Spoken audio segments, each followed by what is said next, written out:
20h, nous partons pour l'information sur RTI 1. Bienvenue.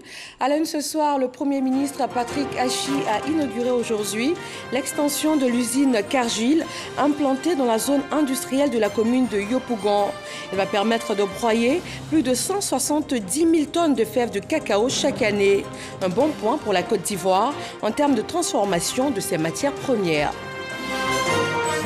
Elle vient à peine d'être lancée, la complémentaire suscite déjà de grands espoirs. Ce nouveau régime de retraite destiné aux fonctionnaires et agents de l'État en activité vient compléter le régime de retraite de base et améliorer la pension de retraite. EcoPlus, le dossier de ce 20h nous plonge au cœur de la cité balnéaire de San Pedro. Se loger dans cette ville n'est pas chose aisée. Même avec la cité Bardo, le plus grand bidonville de l'Afrique de l'Ouest qui s'est aujourd'hui bien modernisé.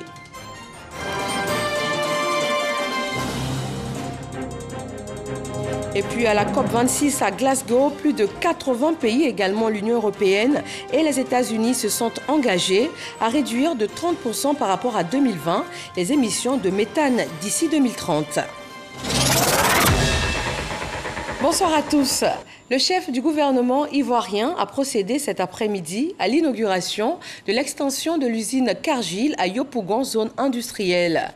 Avec ses nouvelles capacités, le groupe agro-industriel va broyer plus de 170 000 tonnes de fèves de cacao par année, rapprochant ainsi la Côte d'Ivoire de sa vision de transformer de plus en plus et sur place ses matières premières. Alexis Ouedraogo. La Côte d'Ivoire, premier producteur mondial de cacao, nourrit un ambitieux projet. Transformer sur place toute sa production locale. Pour accélérer la démarche, l'État s'appuie sur le secteur privé dans un partenariat gagnant-gagnant. Ce mardi, à la zone industrielle de Yopougon, le groupe agro-industriel Cargill a dévoilé les nouvelles capacités de son extension qui font de la commune de Yopougon le cœur du cacao.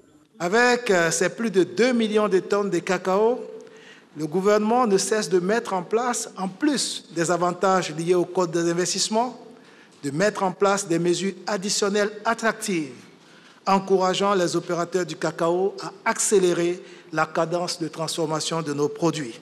La société Cargill s'est engagée à augmenter sa capacité de broyage de 50%, passant ainsi de 110 000 tonnes à près de 170 000 tonnes par an sur les 5 années de mise en œuvre de la Convention. Depuis 2017, le gouvernement a conclu plusieurs accords avec les opérateurs en vue de les inciter à transformer encore plus. Il faut toujours se rappeler que seuls 5 à 6% des 105 milliards de dollars américains créés annuellement dans le monde par cette filière sont captés par nos entreprises et nos paysans. C'est évidemment insuffisant. Pour renforcer la contribution de cette filière, essentielle à la création d'emplois et de richesses dans notre pays, le gouvernement s'est fixé pour objectif de transformer à terme toute la production nationale. Dans cette perspective, un train de mesures visant à améliorer la compétitivité du secteur et développer le taux de transformation locale a été adopté en plusieurs étapes depuis 2016. Et le groupe va plus loin dans son engagement auprès des autorités ivoiriennes, notamment pour la lutte contre le travail des enfants dans la cacaoculture, la production d'un cacao professionnel respectant l'environnement, un engagement que salue le chef du gouvernement. En étant mieux cultivés dans nos terres, avec plus d'efficacité productive et plus de durabilité, en étant mieux transformés sur notre sol, comme nous le célébrons aujourd'hui avec l'extension de l'usine Cargill, en étant mieux commercialisés à un prix respectueux du travail de nos paysans comme celui de nos ouvriers.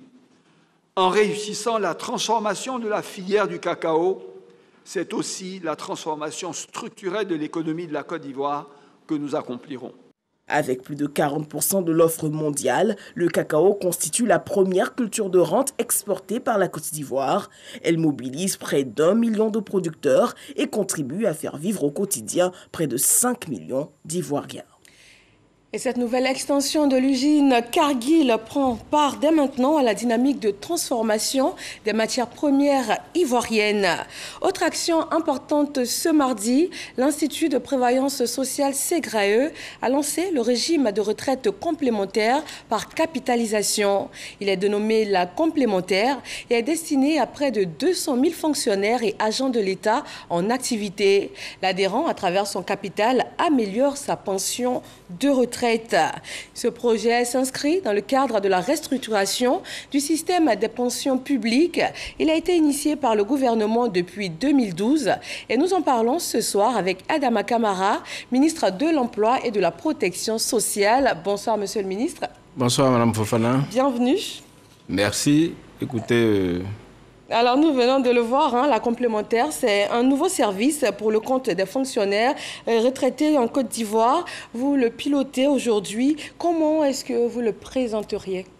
Écoutez, je voudrais d'abord remercier mon collègue ministre de la Communication, également la direction de la RTI pour l'opportunité qui est offerte à mon département ministériel de pouvoir annoncer au nom de son Excellence, Monsieur le Premier ministre, Patrick Achi, que la complémentaire est, à date, devenue une réalité. Elle a été lancée aujourd'hui à l'Hôtel Ivoire. La complémentaire, comme vous le disiez tantôt, est un système d'épargne à consommation différée et sécurisée, qui est constitué par le fonctionnaire et l'agent lui-même, de sorte qu'il est maître de sa situation au moment où il ira à la retraite. Il est bon, madame Fofana, de rappeler que la complémentaire est le fruit de réformes initiées par son Excellence, Monsieur le Président de la République, lorsqu'il a accédé à la magistrature suprême. Il est aussi bon de rappeler qu'avant cette réforme, le Président de la République, lorsqu'il était Premier ministre, il avait déjà initié des réformes pour assainir la gestion des institutions de prévoyance sociale. C'est ce qui a donné lieu à la signature du traité instituant le CIPRES à Abidjan en 1993. Donc en 2012, quand il accède au pouvoir, il initie également des retraites pour améliorer ce qu'il avait fait et que les autres avaient détruit. Et à cette occasion-là, plusieurs réformes ont été faites. Le statut de la SEGRAE a été changé. La SEGRAE est devenue une institution de prévoyance sociale. Ensuite, le président de la République, dans le cadre de ces réformes, a permis d'augmenter le niveau de cotisation des cotisations sociales. Nous sommes passés de 18% à 25%. Et cette cotisation sociale, dans le régime de base, l'État paye 2/3 en sa qualité d'employeur. Et le travailleur lui-même, il paye 1/3. Et en plus de ça, la durée de la retraite a été prolongée. Nous sommes passés de 55 ans à 60 ans pour certains, voire 65 ans pour d'autres. Et la retraite complémentaire est le dernier maillon de cette réforme-là, qui permettra aux fonctionnaires et agents de l'État d'avoir une meilleure vie lorsqu'ils iront à la retraite. Alors, ce dernier maillon, est-ce qu'il est obligatoire d'y souscrire? Il est obligatoire pour les nouveaux fonctionnaires. J'ai l'avantage d'être avocat. La loi dispose pour l'avenir. C'est la raison pour laquelle il est obligatoire pour les nouveaux fonctionnaires à compter d'aujourd'hui. Mais il est facultatif pour les autres. Et les autres vont y adhérer pour la simple raison que la complémentaire est aussi baptisée le régime du consensus. C'est un consensus qui a été trouvé avec toutes les structures syndicales de notre pays. Et ce sont eux, après de longues discussions avec l'État, avec la SEGRAE, se sont finalement mis d'accord sur les caractéristiques de ce puissant outil de ruissellement de la croissance vers les populations les plus, pas forcément démunies, mais ceux qui ont besoin d'avoir un complémentaire. Obligatoire pour les nouveaux, facultatif pour les anciens. Comment est-ce qu'on y souscrit? Écoutez, c'est simple. Il faut aller à la SEGRAE dès demain. La SEGRAE a pris les dispositions structurelles pour pouvoir recevoir tous ceux qui sont désireux de volontairement souscrire. Et il y a un autre avantage. Le second avantage avec le régime de la complémentaire, c'est que en plus des 5% qui sont obligatoires, le fonctionnaire ou l'agent de l'État, s'il estime qu'il a suffisamment de revenus, il peut cotiser encore plus pour pouvoir gagner plus au moment où il ira à la retraite. Donc vous voyez que c'est un fabuleux outil dont il faut s'approprier. Des avantages, que des avantages. Alors on va vous laisser nous donner plus en détail tous les avantages pour qu'on puisse mieux comprendre cette complémentaire. Écoutez, Madame Fofana, le plus grand avantage pour le fonctionnaire et agent de l'État, avec l'avènement de la complémentaire, c'est la possibilité pour lui d'être celui-là même qui fait en sorte qu'au moment où il va à la retraite, il est suffisamment cotisé selon ses facultés financières. Et ça, c'est inédit. C'est la première fois en Afrique subsaharienne que ce régime est mis en vigueur. Dans les autres pays, ils n'ont pas le bonheur d'avoir la capacité d'anticipation que notre président de la République a à adresser les problèmes sociaux de notre pays. Merci, Monsieur le ministre, pour toutes ces précisions. Mais comme pour toute nouveauté, il y a souvent encore des hésitations, des personnes qui restent sceptiques. Qu'est-ce que vous pouvez leur dire pour conclure? Non, Madame Fofana, il n'y a pas de personnes sceptiques. Comme je vous l'ai dit, la complémentaire est le fruit du consensus. Les populations éligibles à la complémentaire sont tous d'accord d'appliquer la complémentaire. J'ai tenu cet après-midi une conférence de presse. Les fonctionnaires en activité sont d'accord pour rendre le volet facultatif obligatoire les concernant en allant demander à leur employeur de procéder à une retenue à la source. J'ai aussi le grand avantage de vous annoncer qu'à ma qualité de ministre de tutelle de la MUGEFSI, qui est cette mutuelle des fonctionnaires et agents de l'État, je suis en discussion avec eux sur l'impérieuse nécessité pour eux de s'approprier la complémentaire en autorisant pour ceux qui sont en activité une retenue à la source. Vous savez, constituer une épargne, ce n'est pas facile. Le volontarisme, il faut aider nos compatriotes fonctionnaires et agents de l'État à accepter que la retenue soit faite à la source pour ceux qui sont en activité. Ce serait une bonne chose pour eux. Et vous-même, en tant que fonctionnaire et agent de l'État, je vous invite dès demain matin à aller à la CEGRAE pour aller souscrire à la complémentaire pour assurer vos vieux jours. Bien noté, Monsieur le ministre. Merci à vous. C'est moi qui vous remercie, madame. Merci. Je rappelle que vous êtes venu nous parler de la complémentaire régime de retraite destiné aux fonctionnaires et agents de l'État en activité qui vient en appui donc au système de retraite classique. Et c'est donc la coexistence de ces deux régimes qui va assurer désormais à l'adhérent un niveau de vie plus confortable à la retraite. On parle maintenant de diplomatie économique avec cette rencontre de la plateforme unique des PME. Les petites et moyennes entreprises réclament une meilleure implication dans les missions diplomatiques ivoiriennes. Ces entreprises souhaitent bénéficier de réelles opportunités pour exporter leur savoir-faire. Chaque connaît. Les PME ne veulent plus jouer le second rôle dans le développement économique de la Côte d'Ivoire. Elles veulent aller plus loin et pour ce faire, elles réclament une implication forte dans l'offensive diplomatique menée par les autorités ivoiriennes afin de capter le maximum de marchés à l'international. C'est ce qui ressort de cette rencontre de la plateforme unique des PME. Nous avons des grands couturiers et ces couturiers-là doivent être capables de s'installer, par exemple, au Sénégal, normalement, pour vendre.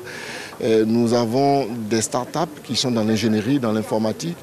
On a du mal à les faire sortir, à les amener à s'implanter dans ces pays. Nous avons des structures spécialisées dans la construction qui construisent très bien.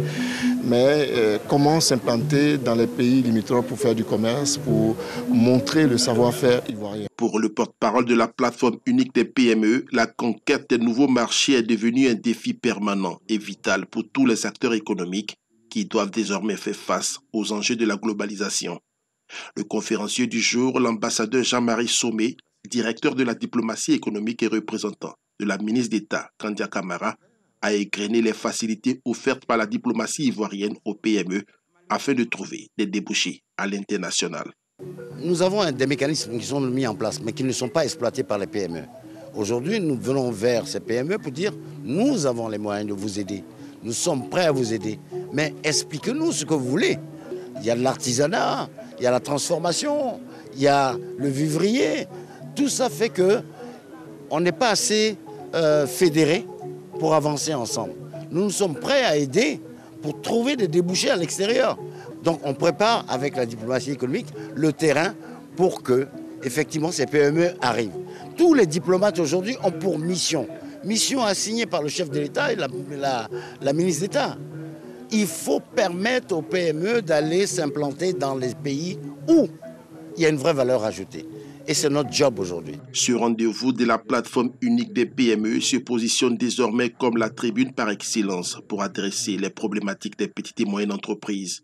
En Côte d'Ivoire, ces entreprises représentent environ 98% de l'économie formelle et créent 20% de la richesse nationale.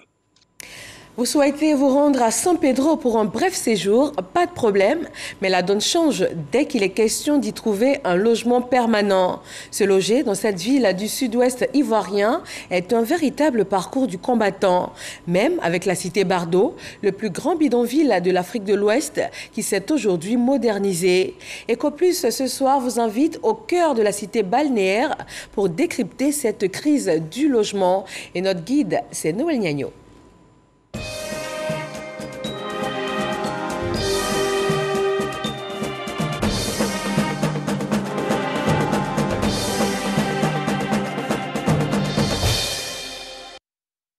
La ville de San Pedro, symbole du miracle ivoirien des années 70-80. À cette époque-là, elle comptait 12 000 âmes pour une prévision de 6 000. Aujourd'hui, la population est estimée à plus de 300 000 habitants sur un périmètre communal handicapé par sa topographie. La topographie du site de San Pedro est une topographie particulière, atypique, parce qu'elle est formée de zones de compression marécageuse et de collines. Nous avons des collines jusqu'à 20% de pente et beaucoup de bas-fonds, ce qui ne facilite pas l'aménagement. Et comme si cela ne suffisait pas, la ville a connu des évolutions dans l'espace et le temps. San Pedro a suivi une évolution progressive. Déjà en tant que sainte ville, après devenue ville portuaire, après devenu premier port exportateur de cacao mondial, après devenu deuxième puissance économique de la Côte d'Ivoire. Toutes ces étapes-là ont sûrement impacté les différents coûts de loyer par époque. Conséquence, l'offre de logement s'est trouvée être en deçà de la demande avec son corollaire, le coût de loyer indexé sur le quartier. En quartier résidentiel, là encore, il faut compter 100 000 francs pour avoir un studio ou une chambre salon. C'est un nouveau quartier. Je crois qu'il a vu le jour en 2000. Bon, le coût des maisons ne sont pas tellement hauts. On peut les avoir à 30 000, à 35 000. Les maisons qu'on peut trouver ici à 75 000, 80 000, on ne peut pas avoir ça dans les autres quartiers comme JB, Dabsi et autres. Parce que là-bas, l'accès est complètement difficile. Voilà. Sinon, là-bas, on peut avoir une maison, même chambre salon, 20 000, on peut en avoir. Voilà qui explique la répartition des populations sur le périmètre urbain de San Pedro.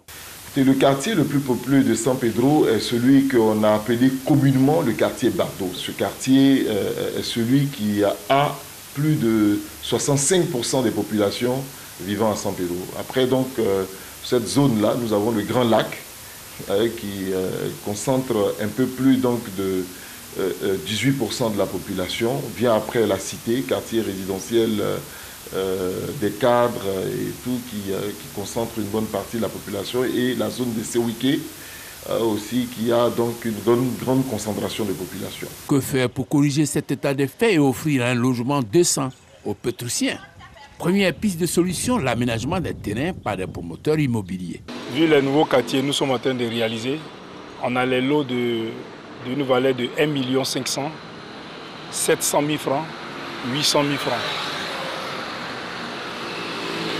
Or, si on veut parler de Balmer, on a les lots qui vont jusqu'à 70 millions, 80 millions, 30 millions, 25 millions. Les promoteurs immobiliers en phase avec les propriétaires terriens, bien organisée. Dans le passé, il y avait effectivement des conflits de terre à San Pedro. Et aujourd'hui, c'est grâce à l'association Blue Atoro, tous ces problèmes-là, on met ça sur le compte du passé.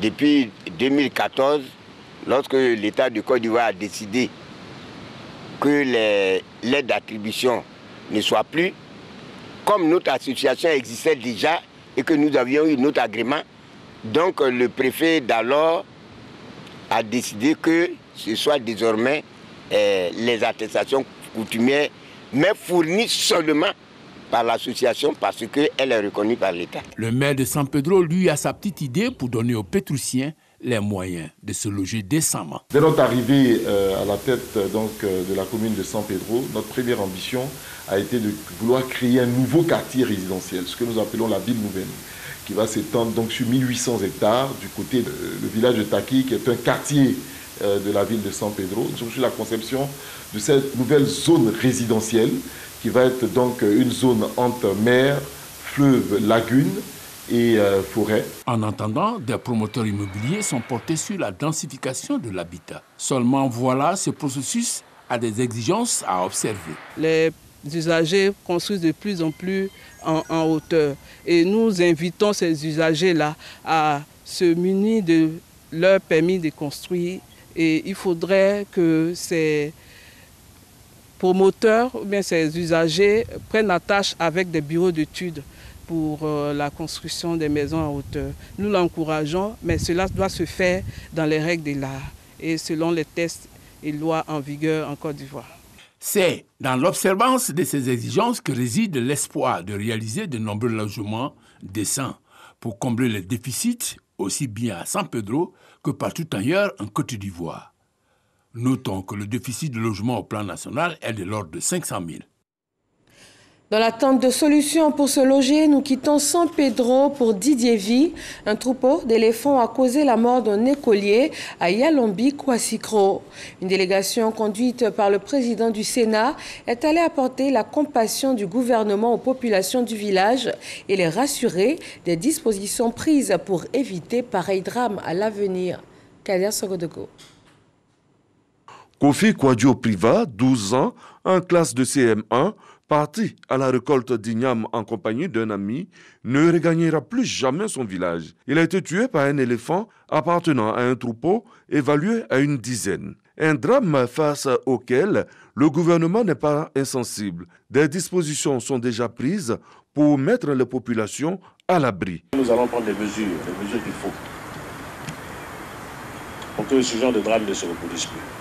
Les instructions ont été données à nos services pour qu'ils soient aux côtés de nos populations, partout où il y a danger, pour sensibiliser, pour que nous apprenions, nous aussi, à être vigilants face aux animaux sauvages, pour que nous apprenions les gestes utiles pour nous protéger.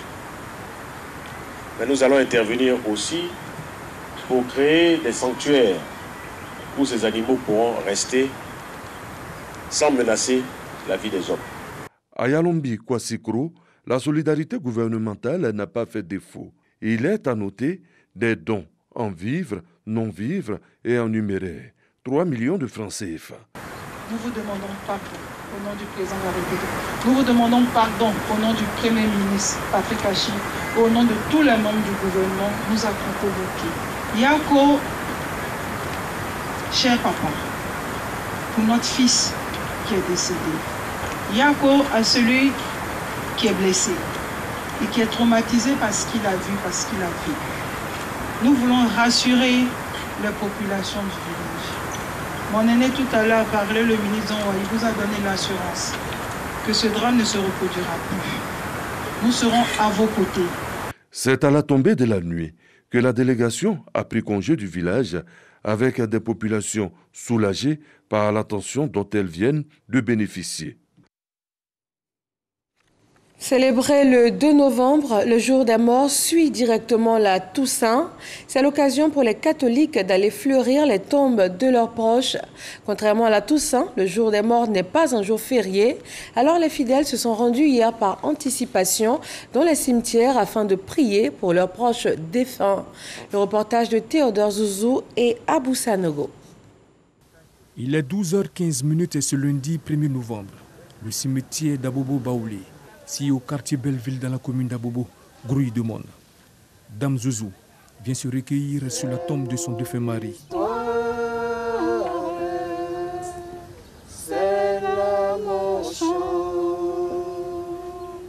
Cantique, prière, lecture de psaumes et aspersion des lieux avec de l'eau bénie.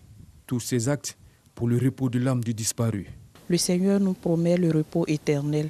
C'est pourquoi nous sommes là, pour les saluer et pour entretenir leur demeure.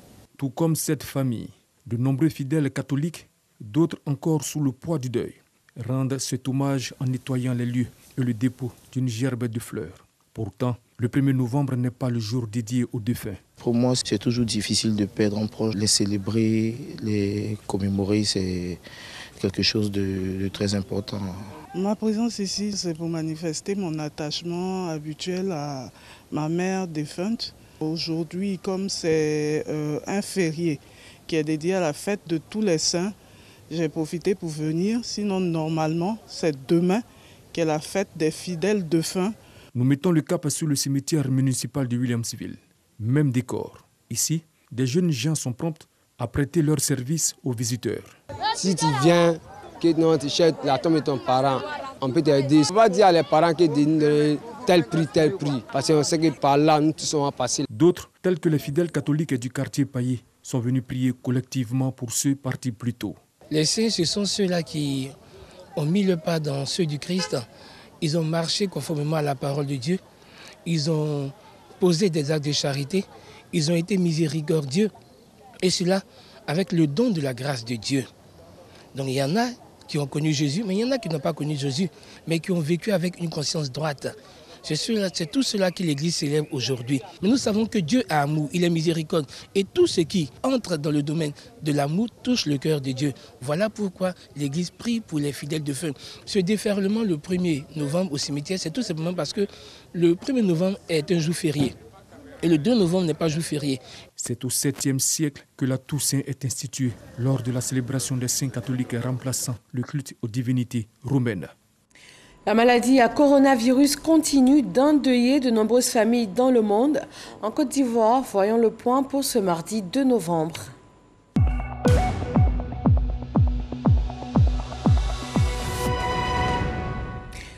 Huit nouveaux cas de Covid-19 ont été détectés aujourd'hui en Côte d'Ivoire. 37 personnes guéries et 0 décès, avec 3 349 245 doses de vaccins anti-Covid administrées.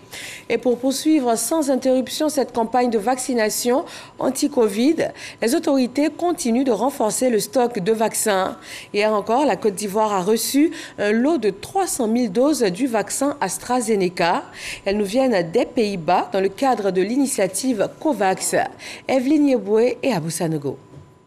Le combat continue contre la Covid-19 et l'entraide est de mise entre les différents pays. La Côte d'Ivoire reçoit plus de 300 000 doses de vaccins AstraZeneca, un don de l'initiative COVAX et du Royaume des Pays-Bas. Sur le plan économique, la santé à partir de la Côte d'Ivoire réjaillit sur plus de 300 millions d'habitants de la zone ouest africaine. Donc aider la Côte d'Ivoire, c'est aider pratiquement tous les États d'Afrique de l'Ouest. Un don qui réaffirme l'excellence des relations entre la Côte d'Ivoire et les Pays-Bas. Nous sommes dans la pandémie ensemble.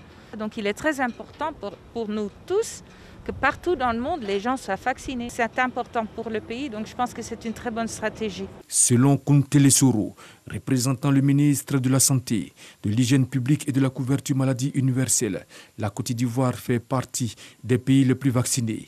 Il encourage donc les Ivoiriens à continuer sur cette lancée afin qu'au minimum 60% de la population soit vaccinée d'ici à la fin de l'année 2021. Ces gestes très salutaires arrivent au bon moment. Nous procédons à la répartition en tenant compte de l'existant sur le terrain. Donc en fonction des sorties, des doses de vaccins, nous distribuons les nouvelles doses qui arrivent. Nous sommes à plus de 3 millions de vaccinés. Nous pensons que nous sommes dans la course. Ces doses de vaccins sont réservées aux personnes de plus de 18 ans. Pour rappel, la mixité des doses du vaccin AstraZeneca est autorisée selon les scientifiques. Dans le domaine du transport, la semaine dernière, les conducteurs de taxi compteurs annonçaient une grève pour ce mardi 2 novembre. Ce matin, nos équipes sur le terrain ont fait le constat de l'effectivité de la grève.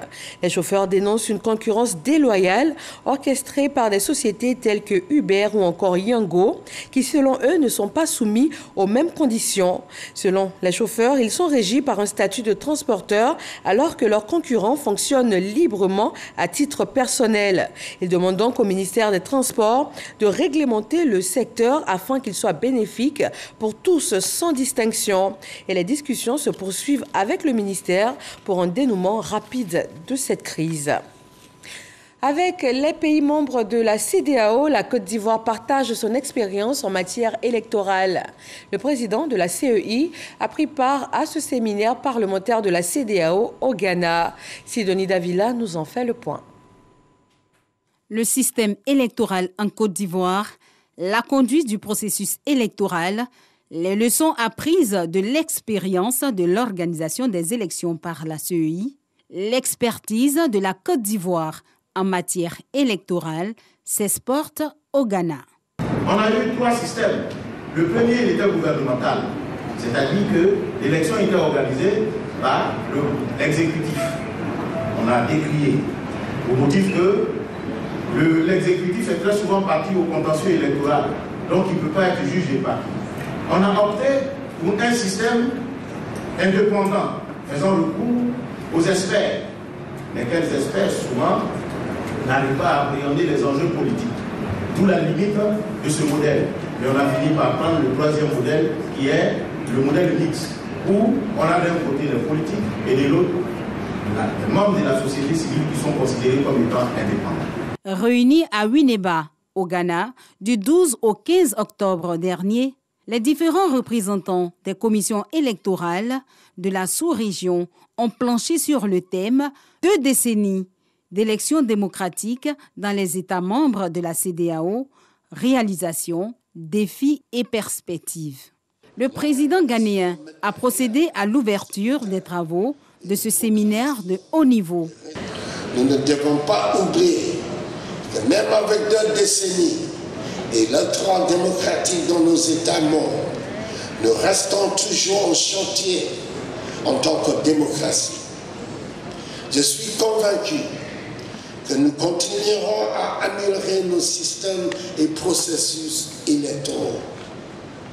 Par devoir envers nos enfants et petits-enfants, nous ne devons pas baisser les bras lorsqu'il s'agit de garantir l'intégrité du processus électoral et de consolider la paix. La commission électorale indépendante, CEI, se réjouit de partager son expérience au Ghana à ce séminaire de haut niveau.